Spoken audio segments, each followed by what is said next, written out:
नमस्कार, मैं अमित द्विवेदी आप सभी का स्वागत करता हूं अपने चैनल पावर ऑन व्हील पर। और मेरे साथ इस समय खड़ी है टाटा नेक्सॉन ईवी मैक्स, यानी कि अब इसमें बड़ा बैटरी पैक दे दिया गया है, ज़्यादा रेंज देती है, बढ़िया पावर आउटपुट निकलता है और बढ़िया टॉर्क भी इससे आता है। तो मैं क्या करने वाला हूं, मैं टेस्ट करने वाला हूं कंपनी के उन सारे दावों को जो वो अपने इस नेक्सॉन ईवी मैक्स पर करते हैं। तो चलिए शुरू करते हैं इस वीडियो को और आपको बताते हैं एक एक बात जिसमें शामिल होगा रेंज भी।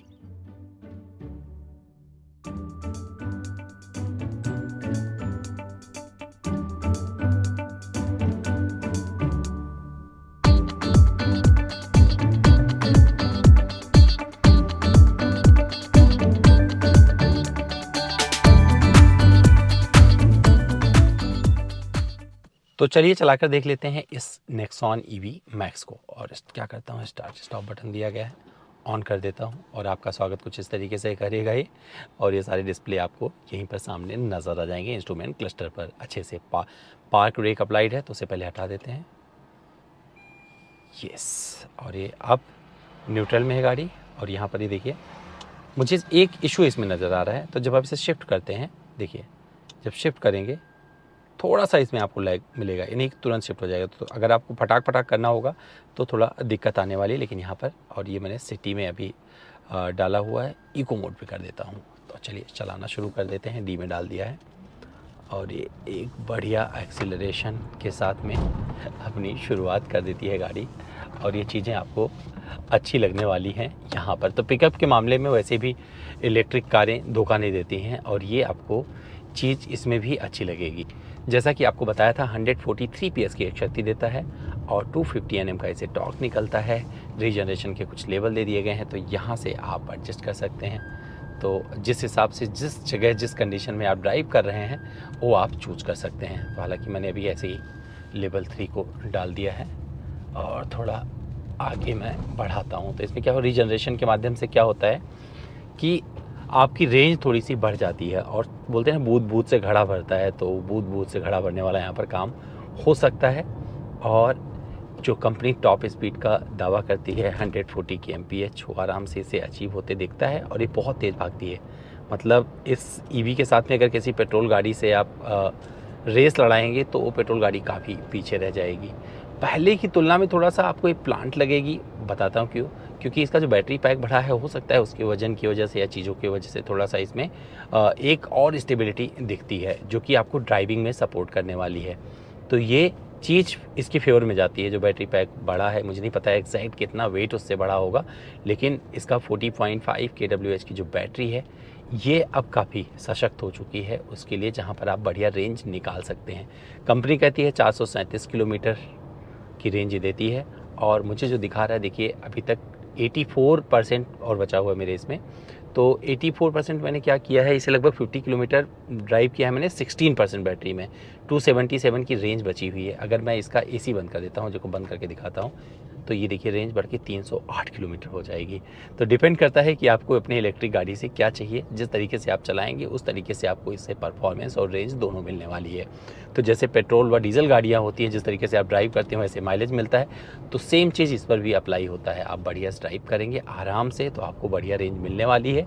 एसी बंद रहेगा तो रेंज और ज़्यादा बढ़ जाएगी, लेकिन जब एसी रेंज नहीं बंद होगा तो इसकी रेंज कुछ इस तरह हो जाएगी।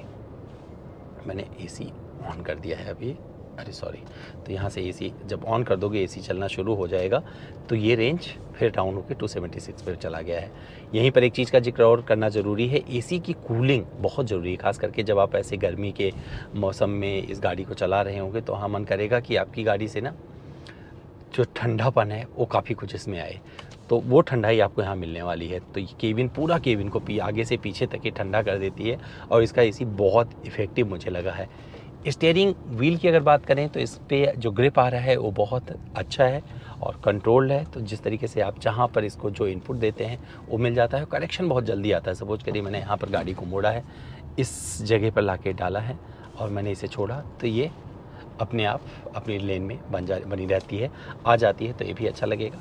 यहाँ पर आपको क्रूज़ कंट्रोल भी मिल जाता है। क्रूज़ कंट्रोल कैसे लगाना है ये देखिए, यहाँ पर कर दीजिए और ये शुरू हो जाएगा। तो अगर आपको ये बंद हो गया तो अभी एक्टिव है, और इसको मैं बढ़ाता हूँ तो ये जिस पर आप सेट कर देंगे आराम से उस पर चलती रहेगी। तो जितना बढ़िया आप इसे सेट करेंगे उस हिसाब से ये रेंज निकाल कर देगी। अभी सिर्फ मैंने इसे इको मोड में टेस्ट किया है और थोड़ा सा और चला लेंगे तो इसमें मैं और बताना चाहूँगा आपको, चीज़ों को और जिक्र करना चाहूँगा, सिटी मोड में कैसे परफॉर्म करती है और स्पोर्ट मोड में कितना चरित्र इसका बदलता है, तो उस पर हम बाद में बढ़ेंगे।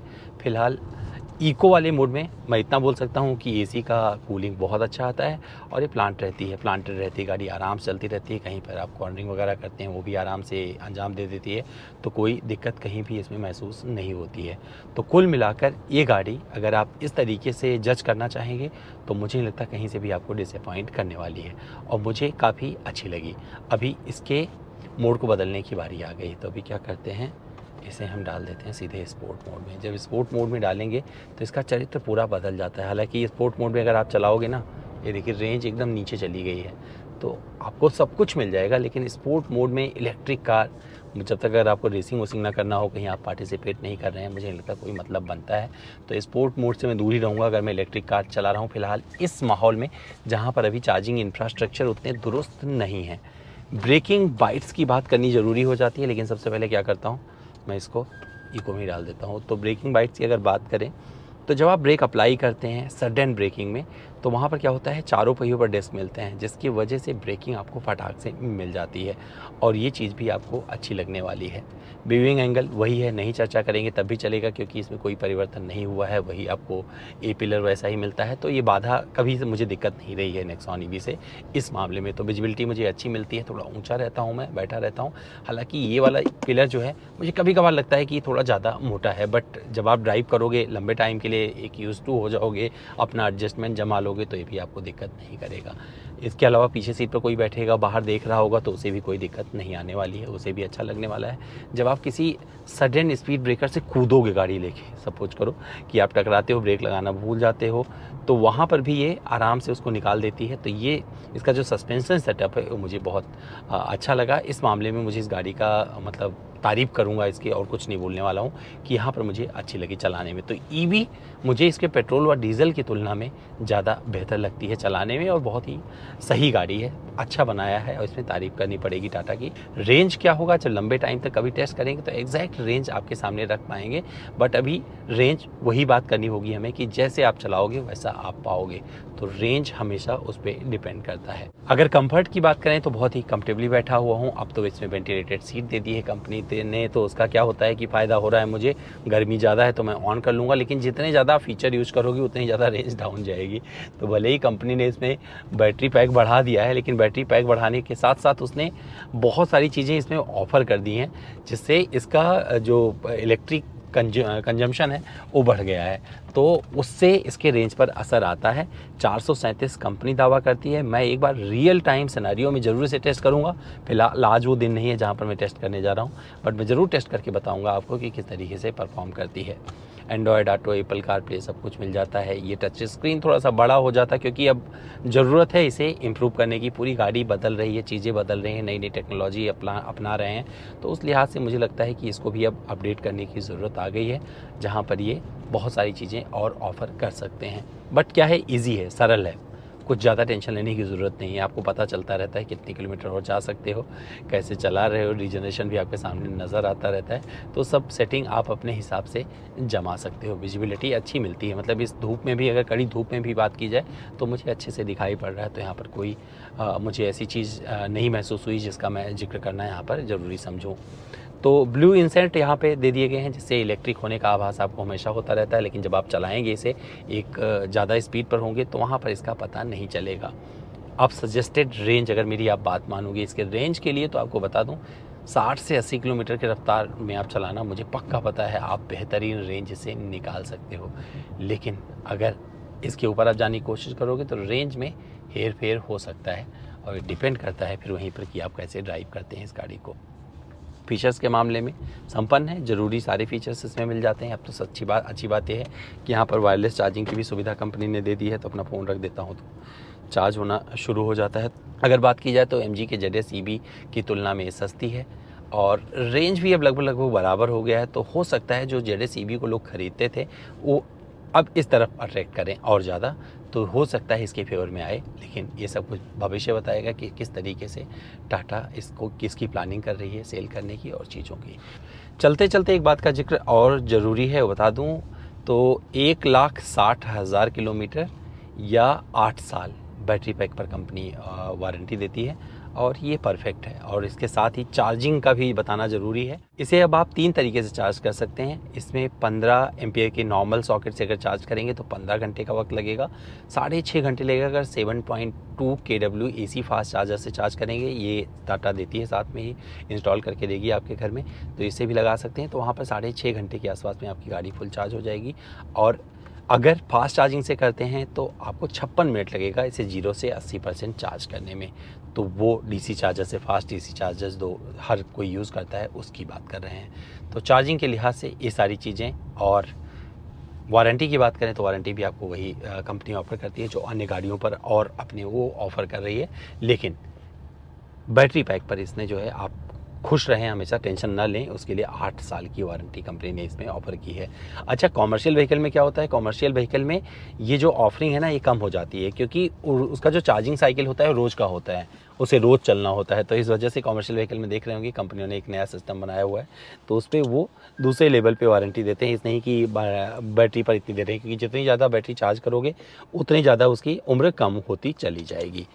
लेकिन अभी ये नहीं पता है कि कितनी उम्र तक आप इस बैटरी को यूज़ कर सकते हैं, क्योंकि अभी थोड़ा जैसे जैसे चीज़ें बढ़ेंगी और चीज़ें लोगों के फेवर में आएगी, उस तरीके से इसका और एक इंफ्रास्ट्रक्चर बनेगा और पता चलेगा।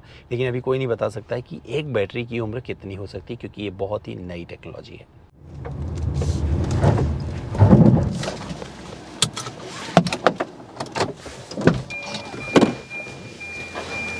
जहाँ रास्ते ख़त्म हो जाएं वहाँ रुक जाने में ही भलाई है। और मैं इस नेक्सॉन ईवी को जो फर्स्ट ड्राइव इंप्रेशन था वो मैं पूरा कर चुका हूँ। आपको बता दूं कि ब्रेकिंग बाइट्स बहुत सॉलिड आते हैं, पहले भी जिक्र किया था, क्योंकि चारों पहियों पर डिस्क मिल जाते हैं। सिटी ट्रैफिक में ये सताती नहीं है, आराम से चलती रहती है। लेकिन टॉर्की है तो वो टॉर्क आपको महसूस होता रहेगा, बहुत सारे मामलों में आपको अच्छी लगेगी। हालांकि रेंज टेस्ट नहीं किया, लेकिन रेंज जो मुझे नज़र आ रही है 300 किलोमीटर के आसपास मुझे दिखाई दे रही है। लेकिन ये जो रेंज है ये मेरे टेस्टिंग के टाइम का है, क्योंकि मैंने अलग अलग टेस्ट किया है इस गाड़ी पर। लेकिन अभी रेंज टेस्ट बाकी है, बाद में करके दिखाएंगे आपको कि और बताएंगे कि कितना ये चल सकती है। क्योंकि जो 437 किलोमीटर की रेंज है काफ़ी होता है। 40.5 kWh की बैटरी भी काफ़ी सशक्त लग रही है, और जो इसका पावर आउटपुट है वो भी आपको कहीं से परेशान नहीं करता। तो कुल मिलाकर मेरे एक्सपीरियंस में मुझे मज़ा आया इस नेक्सॉन ईवी मैक्स को चलाकर। उम्मीद करता हूँ आपको मेरा ये वीडियो पसंद आया होगा। फिर भी मुझसे कुछ रह गया है, कुछ और जानना जुड़ना चाहते हैं तो मेरे इंस्टाग्राम पर चले आएँ। मेरा इंस्टा हैंडल है amit.dwivedi। सवाल करें सारे जवाब ले जाएँ।